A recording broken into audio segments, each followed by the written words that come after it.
Assalamualaikum warahmatullahi wabarakatuh. Salam sejahtera untuk kita semua dan semangat pagi. Pagi.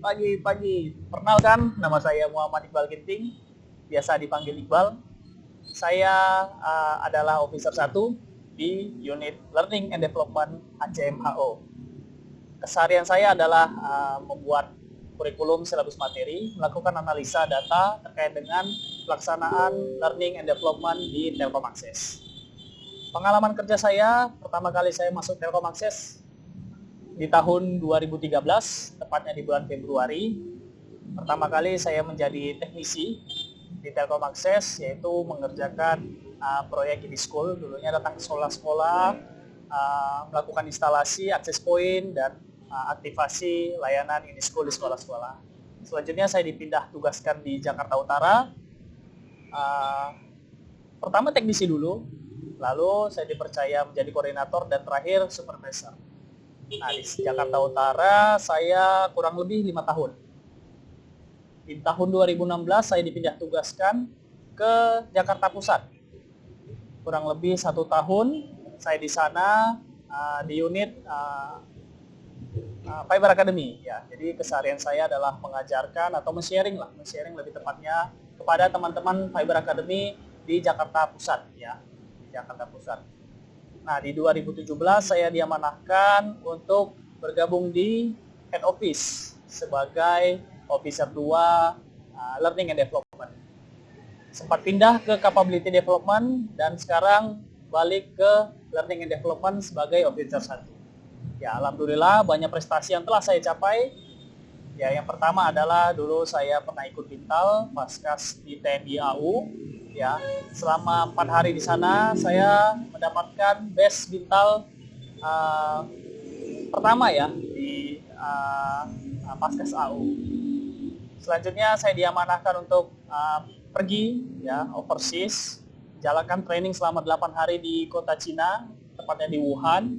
Ya, banyak pengalaman, experience yang saya dapatkan di sana. Nah, terlebih baru-baru ini kita mendengar ya COVID-19 dari Wuhan ya. Nah, itu sungguh mengerikan ya pandemi ini. Oke, selanjutnya saya pernah mendapatkan percayaan untuk pelatihan ya selama sebulan di Corporate University. Di sana saya ditempa, dibina oleh TNI ya. Jadi memang di sanalah gelar expert saya terbentuk. Gitu. Jadi diajarin berbagai macam hal secara teknikal maupun soft skill di sana. Terakhir saya bergabung di Learning and Development ya. Saya bertekad untuk menyajikan konten-konten kreatif di dalam proses learning. Jadi ini perdana ya konten learning saya buat ya. Karena kebetulan saya bekerja di unit Learning and Development. Oke, konten learning yang akan saya bawakan kali ini bertema Code of Conduct sebagai DNA para warrior. Ya, teman-teman semua. Nah, ini tema saya. Nah, kenapa saya mengambil tema ini? Karena sebagai warrior, kita harus mendenakan diri kita untuk tetap berperilaku sesuai standar perusahaan ya. Sesuai standar yang ada. Ya, yaitu Code of Conduct ya. Nah, dulu singkat cerita saya pernah ikut lomba dinas ya, lomba dinas di Corporate University. Stream yang saya ambil di lomba dinas adalah lomba Code of Conduct ya. Dan alhamdulillah saya belum dikasih kepercayaan untuk menang, tapi saya banyak belajar hal-hal penting terkait dengan Code of Conduct. Jadinya saya mengangkat tema ini. Dan salah satu pencetus atau pembuat penggagas materi terkait New Code of Conduct adalah unit saya sendiri. Jadinya saya mengambil inisiatif untuk berbagi ke teman-teman warrior semua bagaimana mendna-kan diri kita selaku warrior akses untuk dapat selalu mematuhi Code of Conduct perusahaan. Ya. Jadinya Code of Conduct perusahaan harus tetap dipatuhin apapun konsekuensinya ya, apapun ceritanya. Oke, saya akan bahas lebih detail di dalamnya. Nah, Pertama kita akan membahas komunikasi.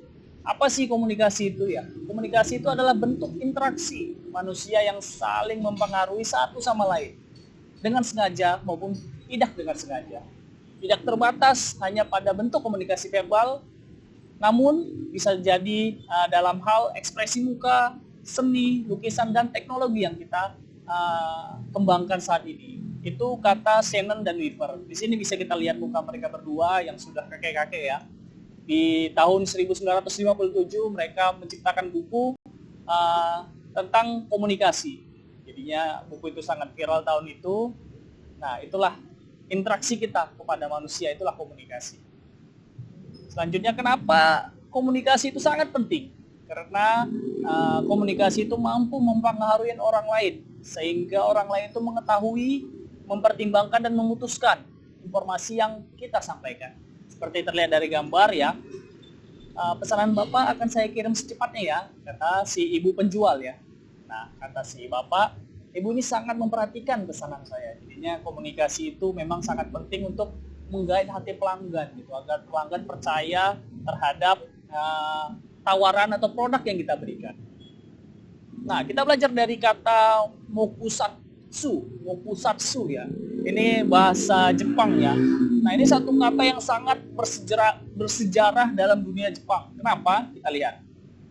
Nah, kata mokusatsu ini digunakan Jepang untuk merespon ultimatum yang dilancarkan oleh AS. Jadi AS Amerika Serikat itu melancarkan ultimatum untuk Jepang ini menyerah, ya. Tetapi di sini kita lihat ceritanya ya. Jadi diterjemahkan oleh Domei. Domei itu adalah pusat informasi atau sekarang media lah, media massanya di Jepang saat itu. Jadi diberitakan atau diterjemahkan oleh Domei, kata mokusatsu itu adalah mengabaikan. Ya. Jadi padahal maknanya adalah jangan memberi komentar sampai keputusan diambil. Ya, itu kata Domei. Jadi kata Domei ini mengabaikan kata mokusatsu itu, tapi petinggi atau pucuk pimpinan di atas mengartikan mokusatsu itu artinya adalah jangan memberikan komentar sampai keputusan selesai. Apa yang terjadi? Kita lihat. Jadi Jenderal Douglas MacArthur di situ saat itu pimpinan Amerika ya, jenderalnya Amerika di tahun 1900-an ya, memerintahkan stafnya untuk mencari apa sih makna mokusatsu itu.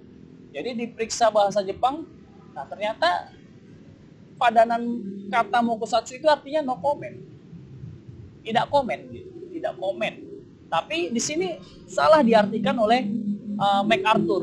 Kenapa? Karena no comment itu diartikan mereka artinya kayak tidak mengikuti perintah, kayak tidak mau gitu, tidak mau mereka melakukan gencatan senjata, tidak mau mereka menyerah Jepang itu.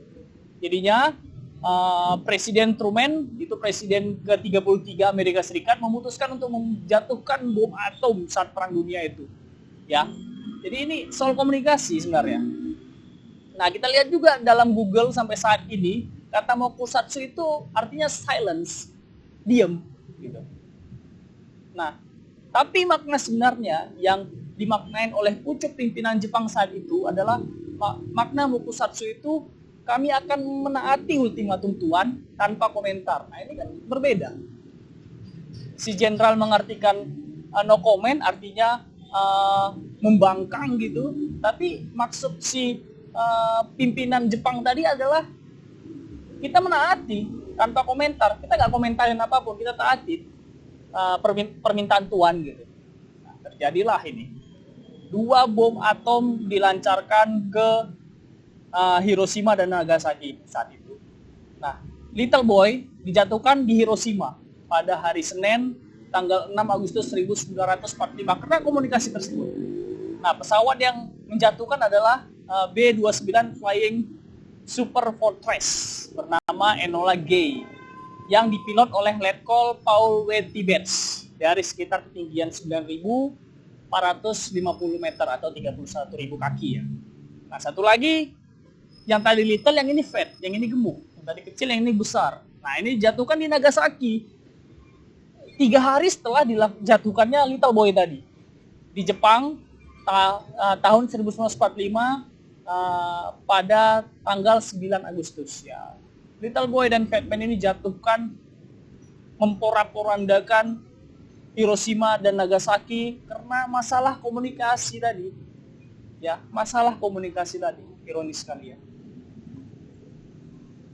Nah, ini satu cerita lagi, cerita dari buku psikolog yang namanya Jenny, ya Jenny, psikolog komunikasi oleh Dr. Andes Jalaluddin Rahman, MSc. Nah, ini komunikasi di tahun 1970-an di California. Jadi seorang ibu berusia 50 tahun melarikan diri dari rumahnya setelah dia bertengkar dengan suaminya. Ia membawa anaknya berusia 13 tahun tadi, si ibu tadi. Mereka datang itu ke petugas kesejahteraan sosial ya saat itu di California, Amerika Serikat. Tapi petugas merasa aneh pada anak yang dibawa si ibu tadi. Kenapa? Perilakunya nggak normal, tubuhnya bungkuk, kurus kering, kotor dan menyedihkan. Sepanjang saat ia nggak terhenti meludah ya.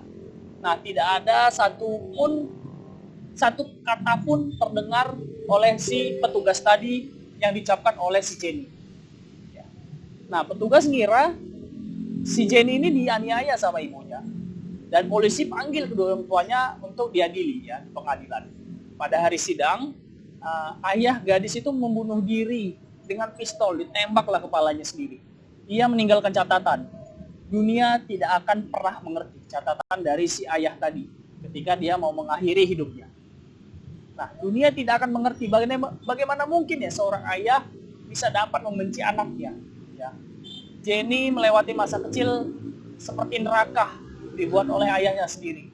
Sejak kecil ayahnya mengikat Jenny dalam sebuah tempat duduk yang sangat sempit, sangat ketat ya. Sepanjang hari ya dapat menggerakkan cuma kaki dan tangannya aja. Terus malam harinya ia ditempatkan di semacam kurungan besi, kayak kandang ya, kayak binatang ini dibuat si Jenny sama orang tuanya sendiri ya. Sering kelaparan. Nah, kalau Jenny nangis ayahnya pukul gitu. Terus ayah, ibu dan kakaknya tidak pernah mengajak Jenny bicara. Di sini intinya nih. Di sini garis besarnya, bolnya di situ. Ayah, ibu, dan kakaknya tidak pernah mengajak Jenny bicara. Nah, Jenny adalah contoh tentang seorang anak manusia yang tidak pernah memperoleh kesempatan untuk komunikasi. Jenny tidak dibekali ilmu untuk mengungkapkan pikiran dalam bentuk lambang-lambang apapun pada orang lain. Jenny nggak penting, ya. Jadi Jenny penting ya untuk menunjukkan dua hal. Dari kisah Jenny ini penting untuk menunjukkan dua hal. Yang pertama adalah komunikasi amat esensial untuk pertumbuhan pribadi manusia. Yang kedua, komunikasi amat erat dengan perilaku dan pengalaman kesadaran manusia itu sendiri. Ya, jadi penting dua hal tersebut dari cerita Jenny tadi. Nah, di sini kita mengambil pengertian komunikasi itu apa? Ya. Komunikasi itu terdiri dari komunikator, si orang yang berbicara, pesannya apa yang disampaikan, salurannya, media apa yang digunakan, dan komunikan, siapa yang mendengar dan memberi feedback. Nah, itulah komunikasi. Jadi, komunikasi itu ada empat unsur penting di dalamnya: komunikator, pesan, saluran, dan komunikan. Nah, ini menurut Stewart R. Lutz dan Sylvia Moss, komunikasi dianggap efektif bila menghasilkan 5 hal.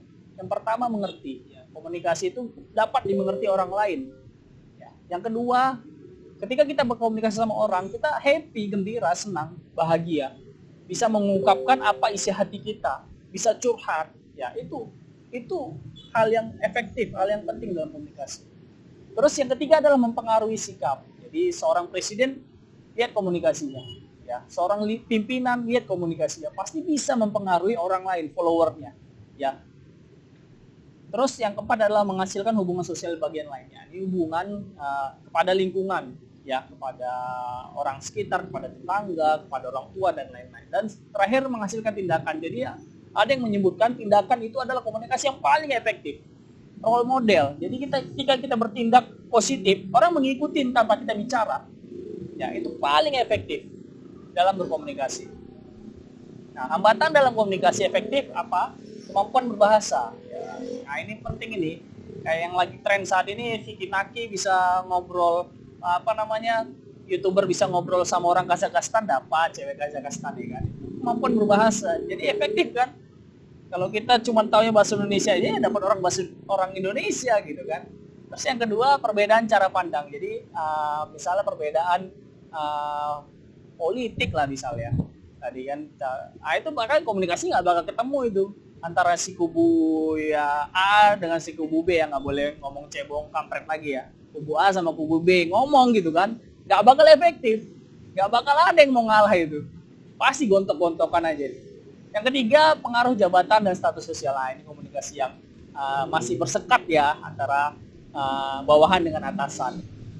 Terus yang keempat, perbedaan budaya ya. Kadang budaya juga menjadi satu hambatan, karena ya ketika orang Batak ketemu orang Sunda gitu kan, dirasanya orang Batak ini ngomong keras sekali gitu ya kan. Saya orang Batak, keras sekali ngomongnya. Nah itu jadinya udah jiper duluan ini orang Sunda ini. Terus 5, lingkungan fisik saat berkomunikasi. Yang keenam, saluran komunikasi terganggu, kayak kita nge-zoom sehari-hari online gitu kan, pakai data habis, pulsa habis, itu pasti terganggu. Tidak ada tanggapan. Nah ini hambat banget. Jadi ya kayak ngomong sama dinding gitu kita kalau misalnya nggak ada feedback dari orang lain. Nah ini model komunikasi oleh Albert Mehrabian ya. Ada 3. Yang pertama, 7% itu terucap dari mulut, 38% itu paralinguistik, cara menyampaikan kata-kata dan intonasi suara. Itu sangat berpengaruh untuk orang lain. Yang kelima, yang 55% adalah ekspresi wajah, bahasa tubuh yang tidak terlihat lah, non-verbal. Yang 7/38 itu verbal diucapkan, yang 55 ini adalah non-verbal. Ya, bahasa tubuh kita, wajah, mulut, bibir, mata, semua. Ya. Nah, di sini kita pasti tahu kode-kode ya teman-teman, udah bosan kali. Kita terus boomingkan code of conduct ini, karena memang ini adalah salah satu yang akan menjadi DNA kita, DNA dalam tubuh kita, untuk bisa kita aplikasikan setiap hari kepada siapapun, customer kita, customer pelanggan, orang tua, saudara, dan siapapun itu. Nah, code of conduct definisinya adalah panduan mengatur perilaku teknis ya. Perilaku teknis, udah mau hujan ya. Nah, tujuannya adalah agar penampilan dan perilaku sesuai dengan norma yang telah diatur oleh perusahaan. Yang kedua adalah pastinya kita akan menjadi always the best. Value teknisi warrior access ya. Yang pertama, disiplin, quality, integrity, dan totality. Jadi semua aspek yang kita berikan kepada pelanggan harus meliputi hal tersebut. Nah, ini nggak perlu saya panjang lebar jelaskan. Teman-teman pasti sudah tahu, sudah paham. Saya garis bawain inti-intinya saja. Nah ini ada TERA, aspek TERA, tangible, tubuh kita dari ujung rambut sampai ujung kaki, empati, bagaimana kita merasakan apa yang pelanggan rasakan dan mau membantu pelanggan, responsif, bagaimana kita merespon apa keluhan pelanggan, reliable itu siap untuk membantu dia, jangan sampai kita nggak siap gitu. Assurance itu menjaminkan pelanggan untuk memberikan layanan yang terbaik. Itulah TERA. Nah ini standar penampilan dari ujung rambut sampai ujung kaki yang tangible tadi yang pertama. Pertama rambut. Rambut itu harus 5 cm ya, tingginya dari kulit kepala lah. Dan sampingnya itu nggak menyentuh telinga. Mohon maaf ya, agak panjang saya rambutnya teman, rapi ya. Terus pastikan menjaga gigi dan tidak bau mulut ya. Pastikan menjaga kebersihan gigi dan tidak bau mulut. Carpet ya selalu dipakai karena itu memang identitas kita, nyawa kita di pelanggan. KTP kita ketika masuk kawasan gitu untuk mengerjakan sesuatu ya. Terus tidak menggunakan aksesoris berlebihan. PDH ya rapi, bagus ya. Terus kuku tangan, jangan ada yang panjang, tetap pendek dan bersih. Gunakan celana taktikal atau celana hitam, ya, yang gelap sesuai ketentuan perusahaan. Kaos kaki dan sepatu safety. Nah ini standar pembukaan, nggak perlu saya jelaskan semua mungkin. Ketuk pintu, ya, yang perlu diperhatikan ketuk pintu jangan terlalu cepat dan ketuk pintu cukup 3 kali. Jika tidak dibukakan 2 kali lagi, ketiga kalinya kita cabut, kita telepon pelanggan. Yang kedua, perkenalkan diri, bawa karpet selalu, perkenalkan juga teman, jangan sampai pelanggan itu nggak tahu, nggak ngeh ada teman kita di samping kita gitu kan lagi kerja, taunya kita doang. Work order jangan lupa, atau surat tugas. Pastikan juga, yang ketiga pastikan juga pelanggannya pas, ketemu dengan pelanggan yang pas. Kalau kita mau membantunya, mohon izin juga kepada pembantunya ini untuk konfirmasi ke pelanggannya bahwasannya kita sudah datang dan ingin mengerjakan pekerjaan di rumah gitu. Terus jelaskan maksud dan tujuannya, posisi sepatu ini udah sering-sering diajarin gitu kan. menghadap keluar rumah. Kenapa? Karena kalau ketika kita pulang nantinya, ya sepatu itu langsung kita pakai dan langsung cus keluar gitu, nggak perlu ngadap-ngadap belakang lagi. Kalau kita ngadap ke depan rumah kan ngadap ke pelanggan, nantinya kita kayak berlutut kita pakai sepatunya gitu. Terus, nah ini fase instalasinya, minta izin dulu, edukasi pelanggan. Nah kalau misalnya ditanya pelanggan yang ketiga, berdiri ya, kalau enggak sama sejajar sama rata, nggak boleh pelanggan duduk di bawah kalian di atas gitu kan, harus sama rata. Terus yang terakhir, yang keempat adalah menjaga selalu kebersihan ya rumah pelanggan. Edukasi internet, edukasi TV-nya, edukasi teleponnya, semua seluk-beluk yang ada di Triple Play itu diedukasi ke mereka. Ya, verifikasi bahwasannya semua sudah normal kembali. Edukasi aplikasi Mendiom ini penting. Sebagai channel prioritas, kita gunakan Mendiom. Jadi ketika gangguan, yang paling cepat diproses itu Mendiom, bukan yang lain. Ya.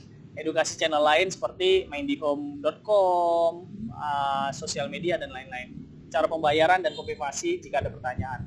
Terakhir, tantangan berita acara instalasi, minta feedback.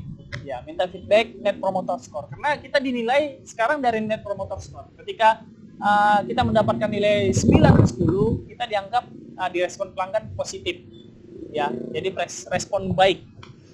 Ketika di bawah itu respon kita negatif atau jelek, saya berpamitan, terungkupkan tangan ya, jangan buka tangan, artinya kita mau minta sesuatu, mengharapkan sesuatu ya. Tutup tangan artinya kita sudah menyelesaikan semua segala aktivitas kita. Jadi jangan sampai membawa PR ketika kita pulang dari pelanggan, misalnya belum aktif gitu kan, jangan tutup tangan belum aktif. Ya mohon maaf aja, mohon maaf, nanti kami akan kembali lagi, baru terakhir tutup tangan. Nah ini fase pembukaan untuk asyuran tadi, provisioning. Hampir mirip, hampir sama lah. Ya 1, 2, 3, 4, 5 hampir sama. Nah ini karena pekerjaan asyuran ya memang difokuskan ke asyurannya. Nah ini fase perbaikannya, fase penutupannya. Daftar istilah ini teman-teman tidak boleh menggunakan istilah-istilah teknis ya dalam proses interaksi kepada pelanggan, karena membuat pelanggan bingung nantinya. Malah nanti berburuk sangka jatuhnya. Karena kayak bodoh-bodohin pelanggan gitu kita. Jadi gunakan bahasa yang sederhana dan mudah dicerna mereka. Magic word, killing word, saya rasa sudah. Mungkin itu ya teman-teman. Sudah end materinya. Baik teman-teman, mungkin itu yang bisa saya sampaikan. Saya mohon maaf apabila banyak kekurangan ketika dalam penyampaian saya ya. Tidak berlama-lama saya membuka materi NIJOC ini ya. Saya harap teman-teman warrior tetap semangat, tetap kompak, tetap jaga kebersamaan, tetap jaga komunikasi yang baik kepada pelanggan, karena pelanggan menilai dari komunikasi kita ya. Ketika komunikasi kita baik, pelanggan pasti merasa kita udah profesional gitu, udah expert dalam melayani dia. Tapi ketika kita komunikasi kita tidak baik, kita disepelekan gitu. Kita nggak dianggap profesional, kita bukan orang yang terdidik gitu. Jadinya tetap semangat teman-teman semua, jaga kesehatan di masa pandemi ini, tetap jaga kesehatan, tetap minum vitaminnya ya. Oke, mungkin itu dari saya. Kurang lebihnya saya mohon maaf. Wabillahi taufiq wal hidayah. Wassalamualaikum warahmatullahi wabarakatuh. Semangat pagi. Terima kasih semua.